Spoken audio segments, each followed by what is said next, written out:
Verborgen Verlangens is een bijzonder project van de Zorggroep en het Groene Kruis, waarbij kleine wensen worden vervuld. Huub heeft een genafwijking in zijn spieren, dus dan kan hij nog maar heel lastig lopen. En de afwijking in zijn hersenen, dat is een vorm van dementie. Het heeft te maken met stemmingswisselingen, karaktereigenschappen die één keer alle kanten op gaan. Het is gewoon eigenlijk een ander persoon aan het worden, zo gezegd.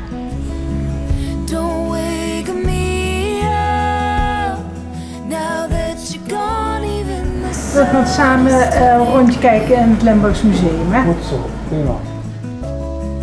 What good is love if you're not here for me? Give it to 40.000 jaar voor Christus werd er in Limburg zo gewoond. Hebben jullie nog wel eens gekampeerd? Ja. We hadden op een gegeven moment 40 mensen in de tent zitten. Ja. tell me everything will be okay. Hij is donderdag jarig, hij wordt donderdag 67 en toen dacht ik van, goh, misschien is het wel leuk om als kleine verrassing dit aan te grijpen en gewoon het uitje te plannen voor hem. What good is love if you're not here for me to give it to? What good is love? Heel interessant. Er zijn veel dingen wat ik niet wist. En daar ben ik blij mee. Ja, wat ik het nou wel weet. What good is love? Ik kreeg alleen met mijn eerste communie een altaartje met klepjes. Vertel, dat vind ik een mooi verhaal. Ja, dat.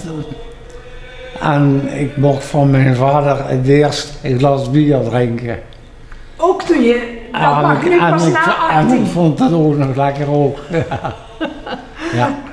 Nee. En daarna zijn er nog vele gekomen. Ja. Kijk Jan, en hier staat heel leuk wat ze aten in 1930.